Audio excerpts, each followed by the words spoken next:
उत्तर प्रदेश में विधानसभा चुनाव 2027 से पहले महिलाओं को आर्थिक रूप से मजबूत, आत्मनिर्भर और स्वरोजगार से जोड़ने की दिशा में योगी सरकार एक बड़ी पहल पर विचार कर रही है। प्रस्तावित योजना के तहत पात्र महिलाओं को कुल 50,000 रुपए तक की आर्थिक सहायता दिए जाने की चर्चा है।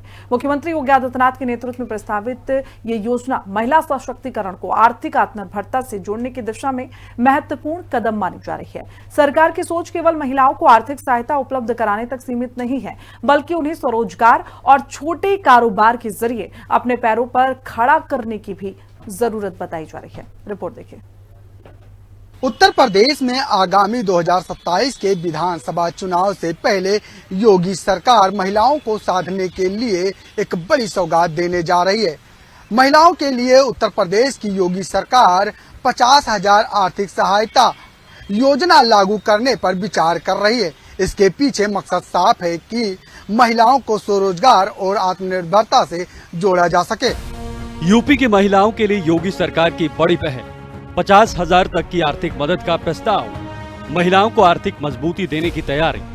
प्रस्ताव योजना का सबसे महत्वपूर्ण पहलू महिलाओं को सीधे आर्थिक सहायता उपलब्ध कराना है। पात्र महिलाओं को चरणबद्ध तरीके से कुल 50,000 रुपए तक की मदद मिल सकती है। पहली 20,000 रुपए की किस्त चुनाव से पहले दिए जाने की संभावना जताई जा रही है, जबकि शेष राशि 3 किस्तों में 10-10 हजार रुपए के रूप में दी जा सकती है। अगर प्रस्तावित प्रारूप को मंजूरी मिलती है तो यह सहायता महिलाओं के लिए घरेलू जरूरतों के साथ छोटे रोजगार शुरू करने में भी उपयोगी साबित हो सकती है। इससे महिलाओं को आर्थिक फैसलों में अधिक स्वतंत्रता मिलने और परिवार की आय बढ़ाने में मदद मिल सकती है। कमजोर वर्ग की महिलाओं को मिल सकती है प्राथमिकता। प्रस्तावित योजना में आर्थिक रूप से कमजोर महिलाओं को प्राथमिकता देने पर विचार किया जा रहा है। चर्चा है कि अनुसूचित जाति, अनुसूचित जनजाति, बीपीएल और आर्थिक रूप से कमजोर परिवारों की महिलाओं को योजना में शामिल किया जा सकता है। इसके अलावा ऐसे परिवारों की महिलाओं को भी लाभ के दायरे में लाने पर विचार हो रहा है, जिनकी सालाना आय 12 लाख रुपए तक है। हालांकि अंतिम आय सीमा और पात्रता की दूसरी शर्तें सरकार की आधिकारिक घोषणा के बाद ही स्पष्ट होंगी। इस संभावित दायरे से यह संकेत मिलता है कि सरकार महिला कल्याण को केवल अत्यंत गरीब परिवारों तक सीमित रखने के बजाय व्यापक आर्थिक सशक्तिकरण के नजरिए से देख रही है। स्वरोजगार और आत्मनिर्भरता पर जोर। मुख्यमंत्री योगी आदित्यनाथ की सरकार महिलाओं को आत्मनिर्भर बनाने के लिए स्वयं सहायता समूहों और स्वरोजगार की व्यवस्था पर पहले से जोर देती रही है। राज्य ग्रामीण आजीविका मिशन के माध्यम से महिलाओं को समूहों में संगठित कर विभिन्न आर्थिक गतिविधियों से जोड़ा जा रहा है। आंकड़ों के मुताबिक उत्तर प्रदेश में करीब 98.76 लाख महिलाएं स्वयं सहायता समूहों से जुड़ी। ऐसे में प्रस्तावित 50,000 रुपए की सहायता को महिलाओं के मौजूदा स्वरोजगार नेटवर्क से जोड़ने की संभावनाएं भी देखी जा सकती है। महिलाएं इस आर्थिक सहायता का इस्तेमाल छोटे कारोबार, घरेलू उद्योग, पशुपालन, सिलाई कढ़ाई, खाद्य प्रसंस्करण या अन्य स्थानीय रोजगार गतिविधियों में कर सके तो इसका लाभ केवल व्यक्तिगत स्तर पर नहीं बल्कि पूरे परिवार की आर्थिक स्थिति पर पड़ सकता है। महिला सशक्तिकरण को मिल सकती है नई रफ्तार। योगी सरकार की प्रस्तावित योजना का बड़ा संदेश महिला सशक्तिकरण से जुड़ा है। आर्थिक रूप से मजबूत महिला परिवार के फैसलों में अधिक प्रभावी भूमिका निभा सकती है। साथ ही स्वरोजगार से जुड़ने पर महिलाओं की आय और आत्मविश्वास दोनों बढ़ सकते हैं। इसी दृष्टि से 50,000 रुपए तक की संभावित सहायता को केवल नकद मदद के तौर पर नहीं बल्कि महिलाओं को आर्थिक गतिविधियों से जोड़ने वाली पहल के रूप में देखा जा रहा है। यदि योजना को अंतिम मंजूरी मिलती है और इसे प्रभावी तरीके से लागू किया जाता है तो प्रदेश में महिला लाभार्थी का एक बड़ा वर्ग इससे जुड़ सकता है। दूसरे राज्य के मॉडल से अलग यूपी की तैयारी।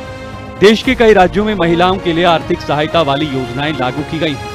मध्य प्रदेश की लाडली बहन योजना, महाराष्ट्र की मुख्यमंत्री माझी लाडकी बहन योजना, बिहार की मुख्यमंत्री महिला रोजगार योजना और हरियाणा की दीनदयाल लाडो लक्ष्मी योजना इसके उदाहरण है। इन योजनाओं में महिलाओं को प्रत्यक्ष आर्थिक सहायता देकर उन्हें आर्थिक रूप से मजबूत करने की कोशिश की गई है। उत्तर प्रदेश में प्रस्तावित योजना को भी इसी व्यापक महिला केंद्रित कल्याणकारी दृष्टिकोण के संदर्भ में देखा जा रहा है। योगी सरकार के लिए चुनौती ये होगी कि प्रस्तावित योजना को उत्तर प्रदेश की जरूरतों और महिला स्वयं सहायता समूह की मौजूदा व्यवस्था के साथ प्रभावी ढंग से जोड़ा जाए।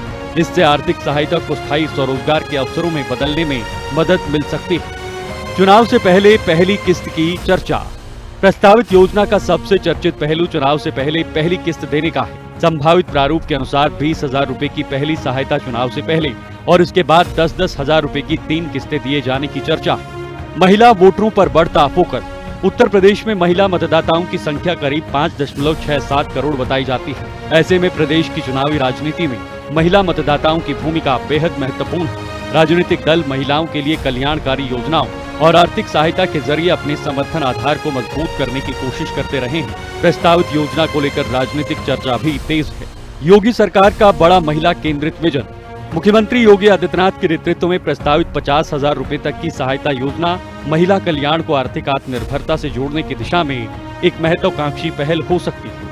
महिलाओं को सीधे आर्थिक मदद, स्वरोजगार के अवसर और स्वयं सहायता समूहों से जोड़ने का प्रयास प्रदेश की ग्रामीण और कमजोर वर्गों की महिलाओं के लिए खासा महत्वपूर्ण साबित हो सकता है। अगर प्रस्तावित योजना को मंजूरी मिलती है और पारदर्शी तरीके से लागू किया जाता है तो यह उत्तर प्रदेश में महिला सशक्तिकरण की दिशा में एक और बड़ा कदम बन सकती है। फिलहाल नजर सरकार के अंतिम फैसले पर है, जिसके बाद ही ये स्पष्ट होगा कि 50,000 रुपए की सहायता का लाभ किन महिलाओं को किस रूप में और कब से मिलेगा। ऐसे में अब एक और महिलाओं को बड़ी सौगात योगी सरकार देने जा रही है। 50,000 की आर्थिक सहायता देकर महिलाओं को आत्मनिर्भर और स्वरोजगार से जोड़ने पर जोर दे रही है। कैमरामैन मनोज के साथ में लालचंद, हिंदी खबर, लखनऊ।